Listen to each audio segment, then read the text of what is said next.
This video was produced by The Top Cut. Be sure to check out thetopcut.net, your home for Pokemon TCG, tournament coverage, professional game analysis, and interviews with the best players in the world. Thanks for watching. Hey everybody, this is Pooka bringing you the finals of the Grand Rapids, Michigan City Championship. Now this video was actually sent to me by the player on the left, Soto, so thank you to Isaac for sending this video in, and I'll get to cover it for all of you guys watching right now.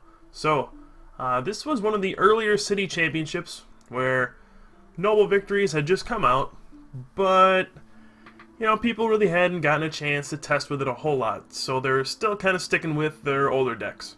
And right now we have Isaac on the left playing his Mew, Vileplume, Yanmega deck versus Dan Richard on the right, who is playing Lanturn with Eelektrik. So, nowadays, I don't know if these decks would be Tier 1. They would both be fairly good, but not the greatest. You know, they would still have some bad matchups, especially the Mew lock deck that got a little weaker as time went on, and the Lanturn deck got a lot weaker once Terrakion started seeing play. But, right here, this is the final matchup, so none of that matters. We do see Isaac has been able to go first. He didn't have a collector, but he had a communication to get that Oddish into play. He had a Sage's training, and then he's going to use Mew to see off. But let's take a look at the big picture of this matchup. How is either player going to win this matchup? What's the best way to attack it? And right off the bat, Isaac has decided, alright, I'm just going to go for a quick win, try to put a bunch of pressure on my opponent, and I'm going to see off for Chinchino, which has Do the Wave, 20 times the number of bench Pokemon you have. So, right off the bat, he can do 100 damage, turn 2 if he needs to, start taking surprises, and maybe just overwhelm Dan before he sets up. That's one way to go about it. The other way is he does play Muck, which he could also put into the Lost Zone. Any Pokemon that are put into the Lost Zone with Mew's See-Off, Mew can then use the attacks of any Pokemon that's in the Lost Zone. So it can use the attacks of this Chinchino that's in there right now. It can use the attacks of a Muck if you were to put that in there. I'm not sure what other attacks he played, maybe Zoroark, something like that.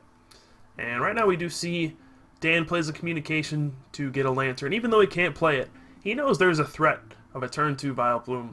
So he goes ahead and just plays his communication while he can, just in case. And that was a pretty smart move. Now, Isaac, unfortunately, doesn't look like he has a very big hand. He does have a Judge, though, so that's a pretty nice start. And he's going to go ahead and Judge. Both players will go to 4 cards. But the problem here for Isaac is going to be, well, Lanturn. Lanturn has 110 hit points, which it's 10 more than Isaac can deal out. You know, Do the Wave does 100 at most, and Lanturn has 110 hit points.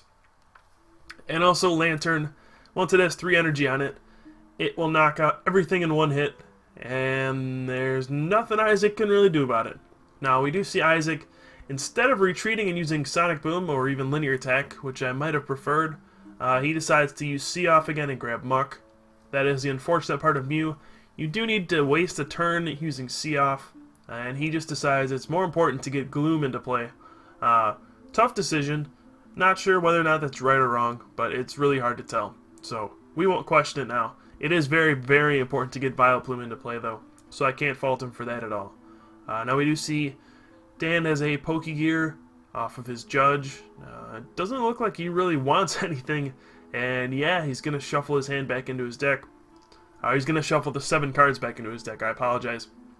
Probably has a Juniper in his hand or something like that, and just doesn't want to discard the extra supporter, and there you go, there's a Juniper. He also gets a Lightning Energy into the discard pile for Eelektrik Dynamotor. If you don't know what that does, Eelektrik Dynamotor ability allows you to take basic Lightning Energy from your discard pile each turn and attach it to one of your bench Pokemon. So, the combo with the deck is just discard some energy with stuff like Juniper and Sage's Training, and then you just basically get a bunch of energy into play thanks to Dynamotor, powering up Lanturn's powerful Spark, which does 40 plus 10 for each energy you have in play. Now in this matchup, it would appear that pretty much everything is knocked out in one hit by Lanturn, no matter how many energy are in play. As long as Lanturn can use Powerful Spark, it will do 70 damage, because you'll need 3 energy in play to power it up. Powerful Spark will do 70 automatically. Yanmega happens to be weak to Lightning, so Lanturn will knock that out. And here we see a small mistake from Isaac. Actually, it's kind of a big mistake. He puts a double colorless on the active Mew, which already has a Psychic on it. Instead of retreating to the bench Mew and then just putting a double colorless on it, he's basically wasting an energy here. Now there's 3 energy on that active Mew, which you only needed 2 to use Do the Wave, so it's a lesson in spreading your energy a little better.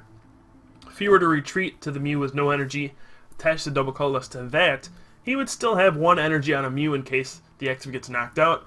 There you go, Lanturn knocks it out, and this is going to be tough for Isaac to deal with.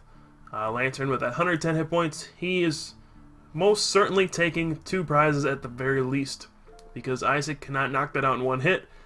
Lanturn will knock him out in 1 hit no matter what he sends out, unless he's crazy and sends out Vileplume. I would not recommend that.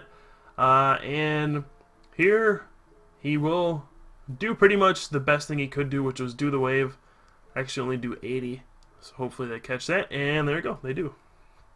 They must have heard me.